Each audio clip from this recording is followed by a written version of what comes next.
प्रभु यीशु ख्रिस्त में प्यारे भाइयों और बहनों, आप सबों को मेरा प्यार भरा जय यीशु। आज हम प्रभु यीशु के जीवंत वचनों के ऊपर मनन चिंतन करेंगे। आज हम संत लूकस अध्याय 11 उसके वचन 29 से लेकर 32 तक के ऊपर मनन चिंतन करने जा रहे हैं। भीड़ की भीड़ उनके चारों ओर उमड़ रही थी और वे कहने लगे, यह एक विधर्मी पीढ़ी है, यह एक चिन्ह मांगती है। परंतु नबी योनस के चिन्ह को छोड़कर इसे और कोई चिन्ह नहीं दिया जाएगा।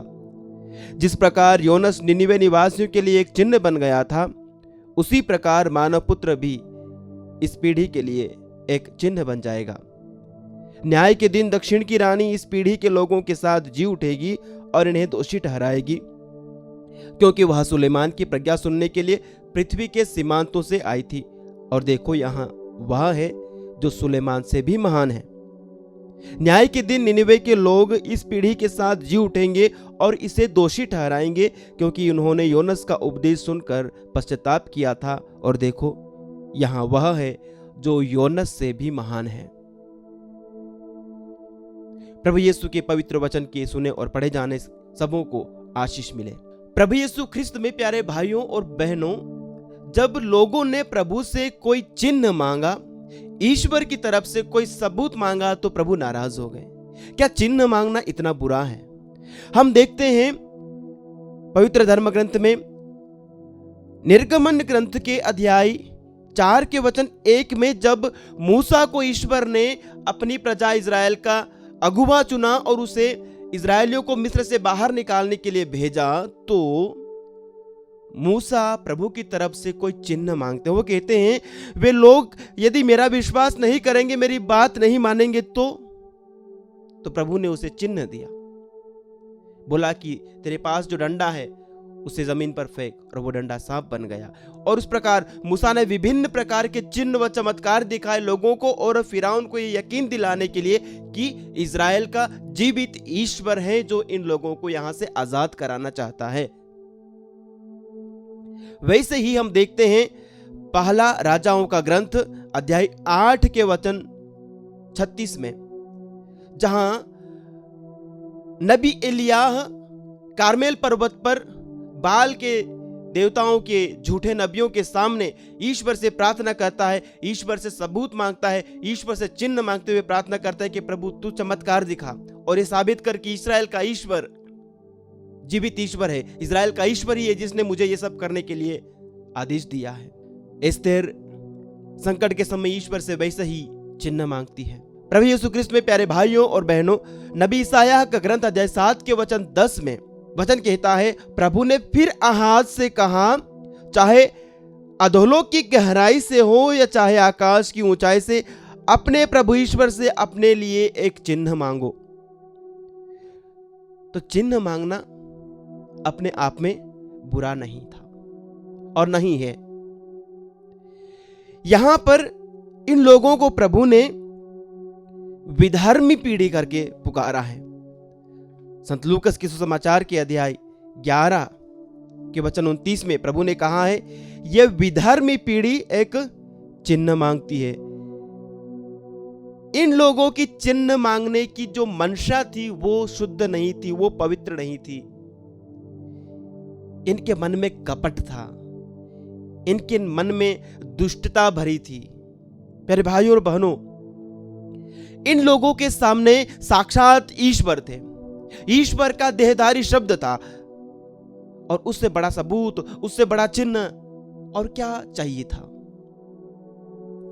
मेरे साथियों, प्रभु का वचन कहता है, शब्द ने शरीर धारण कर हमारे बीच में निवास किया। वो शरीरधारी शब्द उनके बीच में निवास कर रहा था और ये कहते हैं, हमें चिन्ह दिखाओ।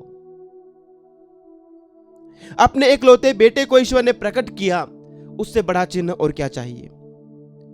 उस बेटे ने पिता ईश्वर के प्रेम को, पिता ईश्वर की उपस्थिति को, पिता ईश्वर की करुणा को, पिता ईश्वर के उस स्वर्गीय राज्य को इस धरती पर लेकर आया। सुसमाचार सुनाकर, शिक्षा देकर, उपदेश के द्वारा, भूखों को रोटी खिलाकर, रोगियों को चंगा करके, अबदूतग्रस्तों को आजाद करके, मुर्दों को जिला करके उन्होंने साबित किया, उन्होंने दिखाया कि वे ईश्वर के पुत्र हैं। फिर भी वे कहते हैं, हमें एक चिन्ह दिखाइए।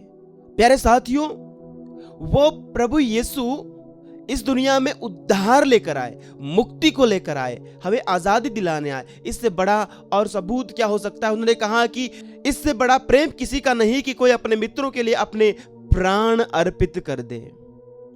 उन्होंने हम सब के लिए अपने प्राण अर्पित कर दिए और वे कहते हैं हमें सबूत दीजिए, हमें चिन्ह दिखाइए। प्यारे साथियों, यहां पर चिन्ह दिखाने या न दिखाने का सवाल नहीं था, ये सवाल यहां पर विश्वास का था। इंसान विश्वास नहीं करता क्योंकि वह विश्वास करना नहीं चाहता। ये लोग प्रभु यीशु में विश्वास नहीं करते क्योंकि ये प्रभु यीशु में विश्वास करना नहीं चाहते। वे वास्तव में सत्य की खोज नहीं कर रहे थे, लेकिन ये सत्य को झूठा साबित करने का प्रयास कर रहे थे। प्रभु यीशु जो सत्य है, उन्होंने कहा मार्ग, सत्य और जीवन मैं हूं, और ये उस सत्य को झूठा साबित करने के लिए तरह तरह के सवालात किया करते थे। प्यारे साथियों, जो सचमुच में सच्चाई को खोजता है, सत्य को खोजता है, उसकी तुलना प्रभु यीशु दक्षिण की रानी से करते हैं। वे कहते हैं कि न्याय के दिन दक्षिण की रानी इस पीढ़ी के साथ जी उठेगी और इन्हें दोषी ठहराएगी। क्यों? क्योंकि उसने वास्तव में सत्य की खोज की। दक्षिण की रानी सत्य की खोज में आई, कई दूर देशों से सुलेमान के पास आई सच्ची प्रज्ञा ढूंढने के लिए।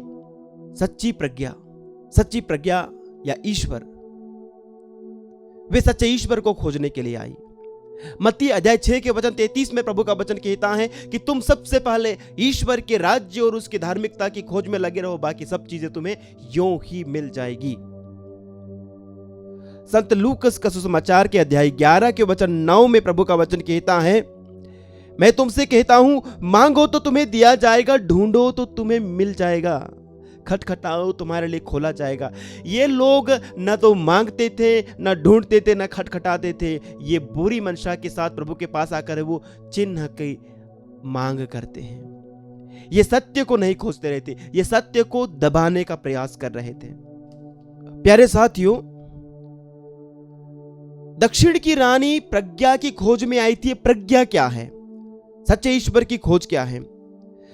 अय्यूब का ग्रंथ अध्याय 28 के वचन 12 में अय्यूब कहते हैं, किंतु प्रज्ञा कहां मिलेगी? सद्बुद्धि का निवास कहां है? और वो जवाब पाता है 28 के वचन 28 में, तब उसने मनुष्य से यह कहा, प्रभु पर श्रद्धा रखना यही प्रज्ञा है, बुराई से दूर रहना यही सद्बुद्धि है। प्रज्ञा क्या है? ईश्वर पर श्रद्धा रखना। हिंदी अनुवाद में श्रद्धा रखना दिया है, अंग्रेजी अनुवाद में है, the fear of the Lord is the beginning of wisdom. Wisdom is the fear of the Lord. ईश्वर पर श्रद्धा रखना, ईश्वर से भय रखना। इन लोगों को ईश्वर से कोई डर नहीं था। इन लोगों को ईश्वर की बातों से, ईश्वर की आज्ञाओं से कोई डर नहीं था। सद्बुद्धि इसी में है कि मनुष्य बुराई से दूर रहे। प्यारे साथियों, प्रभु आज हमें आह्वान करते हैं ईश्वर से भय खाने के लिए, ईश्वर से डरने के लिए, एक आदरमय डर, a reverential fear of the Lord, और बुराई से दूर रहने के लिए। इसलिए प्रभु दूसरा उदाहरण देते हैं निनिवे के लोगों का। वे कहते हैं कि न्याय के दिन निनिवे के लोग इस पीढ़ी के साथ जी उठेंगे और इसे दोषी ठहराएंगे। क्यों? क्योंकि उन्होंने नबी योना के उपदेश को सुन करके पश्चाताप किया था। उन्होंने पश्चाताप किया। मेरे साथियों, ये 40 का समय है, उपवास, त्याग, तपस्या और पश्चाताप का समय है।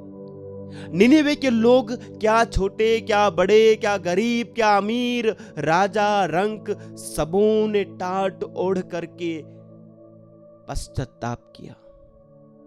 सबों ने पश्चाताप क्यों किया? क्योंकि सबों को पश्चाताप की जरूरत थी।